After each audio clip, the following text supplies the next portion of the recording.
അപ്പോൾ ഇന്ന് നമുക്ക് കുറച്ച് കണവ കിട്ടിയിട്ടുണ്ട്. ഞാൻ ഇതിന് മുമ്പ് കണവ ഒന്ന് റോസ്റ്റ് ചെയ്തിട്ടിരുന്നു. ഇന്ന് ഞാൻ കണവ തോരൻ വയ്ക്കാം. തോരൻ ചെയ്ത് അത് നിങ്ങളുമായിട്ട് എൻ്റെ ഫ്രണ്ട്സുമായിട്ട് ഞാനൊന്ന് ഷെയർ ചെയ്യുകയാണേ. അപ്പോൾ നമുക്കിത് ഇനി നല്ലപോലെ ചെറുതായിട്ട് അരിഞ്ഞ് എടുത്തിട്ട് വരാം. അപ്പോൾ നമുക്ക് കണവ തോരന് ഞാൻ കണവ ചെറുതായിട്ട് അരിഞ്ഞ് നല്ല വൃത്തിയായി കഴുകി എടുത്തിട്ടുണ്ട്. പിന്നെ ഞാൻ അത്യാവശ്യം 1 കപ്പ് ചെറിയ ഉള്ളി ചെറുതായിട്ട് അരിഞ്ഞിട്ടുണ്ട്. സവാള വേണ്ട, തോരനായതുകൊണ്ട് നമുക്ക് ചെറിയ ഉള്ളിയാണ് ടേസ്റ്റ്. പിന്നെ ഇഞ്ചി വെളുത്തുള്ളി പേസ്റ്റ് എടുത്തിട്ടുണ്ട്, പച്ചമുളക്, കറിവേപ്പില. ഇനി നമുക്ക് ചട്ടി അടുപ്പത്ത് വെച്ചിട്ട് നമുക്ക് എണ്ണ ഒഴിച്ച്, വെളിച്ചെണ്ണയാണ് ഞാൻ ഉപയോഗിക്കുന്നത്. വെളിച്ചെണ്ണ ഒഴിച്ച് കടുക് വറുത്തിട്ട് നമുക്ക് ഈ ഉള്ളി എല്ലാം കൂടെ വഴറ്റിയതിന് ശേഷം നമുക്ക് ഏകദേശം ഒരു പകുതി വഴണ്ടതിന് ശേഷം നമുക്ക് ഈ കണവയും കൂടി ഇട്ട് അതിൽ തന്നെ ഇട്ട് വഴറ്റി നല്ല മൂപ്പിച്ച് എടുക്കാം. അപ്പോൾ ചട്ടി ചൂടായിട്ടുണ്ട്. ഞാൻ വെളിച്ചെണ്ണയാണ് ഒഴിച്ചു കൊടുക്കുന്നത്. വെളിച്ചെണ്ണ ഒഴിച്ചു നമുക്ക് കടുക് ഇട്ട് കൊടുക്കാം.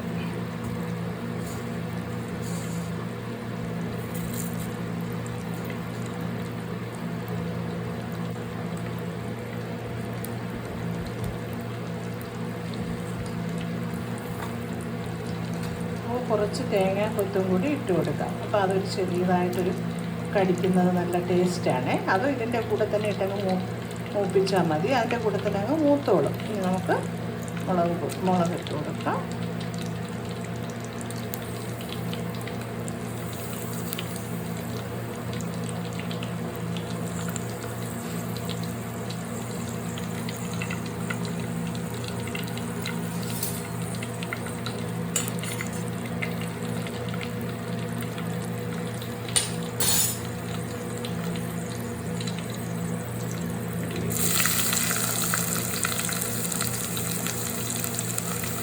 ചെറിയ ഉള്ളിയും വെളിച്ചെണ്ണയൊക്കെ ആകുമ്പോൾ നല്ലൊരു ടേസ്റ്റാണ്. തോരൻ നല്ല ടേസ്റ്റാണ്.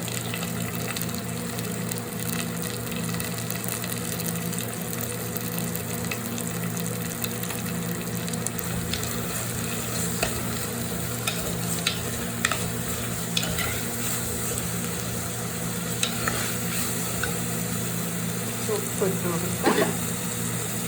പകുതി വഴറ്റി വരുമ്പോൾ നമുക്ക് കണവയും കൂടെ ഇട്ട് കൊടുക്കും. കണവ ഇച്ചിരി വേഗം ഉള്ളതാണൊക്കെ അടച്ച് വെച്ച് വേവിക്കാം. പിന്നെ നമുക്ക് അതിൻ്റെ അരപ്പിട്ട് കൊടുത്താൽ മതി.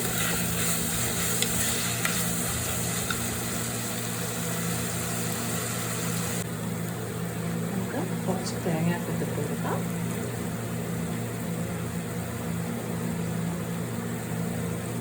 ഇതിലൂടെ തന്നെ നല്ല മൂത്ത് വന്നോളും.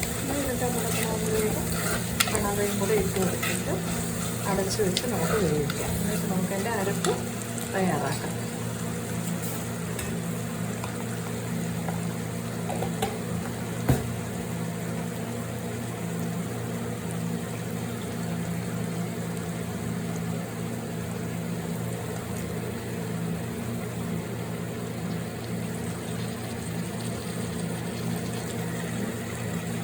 വേഗം ഉള്ളതുകൊണ്ട് നമുക്കൊരു അരമണിക്കൂർ വേവിക്കാം. നല്ലപോലെ വേഗണം.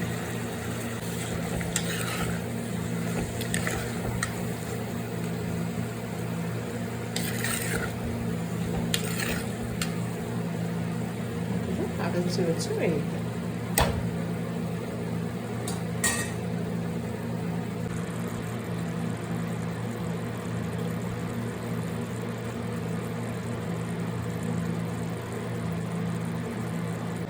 അപ്പം കണവ തോരന് ആവശ്യമായ സാധനങ്ങൾ ഞാൻ 1 മുറി തേങ്ങ എടുത്തിട്ടുണ്ട്, 1 സ്പൂൺ മഞ്ഞൾപ്പൊടി, ചെറിയ സ്പൂൺ മഞ്ഞൾപ്പൊടി, ഒരു 1.5 സ്പൂൺ മുളക് പൊടി, പിന്നെ കുറച്ച് പെരിഞ്ജീരകം, കുറച്ച് നല്ല ജീരകം. ഇത് ഇത്രയും കൂടെ എടുത്ത് നമുക്കൊന്ന് ചതച്ചെടുക്കാം. അരയ്ക്കേണ്ട, ചതച്ചെടുക്കാം. അപ്പോൾ നമ്മുടെ കണവത്തോരൻ്റെ അരപ്പ് ഇവിടെ ശരിയായിട്ടുണ്ട്. അപ്പം കണവ ഏകദേശം വെള്ളമൊക്കെ എന്നാലും ഒരുപാട് വെള്ളം ഉണ്ടായിരുന്നു കേട്ടോ. നമ്മൾ ഒരു തുള്ളി വെള്ളം പോലും ചേർത്തല്ല വേവിക്കുന്നത്. അപ്പോൾ കണവയിലുള്ള വെള്ളമാണിത്. ഒരു തുള്ളി വെള്ളം നമ്മൾ ചേർക്കണ്ട. ഏകദേശം വറ്റി വരുന്നുണ്ട്, വെന്തിട്ടുണ്ടാവും. അപ്പം നമുക്കിനി ഈ അരപ്പും കൂടെ ഇട്ട് നല്ലപോലെ വരട്ടി എടുക്കും.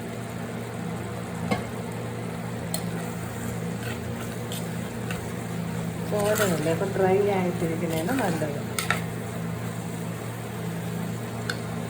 ഈ അരപ്പ് കിടന്ന് പിടിക്കണം, കണവയിൽ നല്ലപോലെ പിടിച്ച് വരട്ടി നമുക്ക് എടുക്കാം.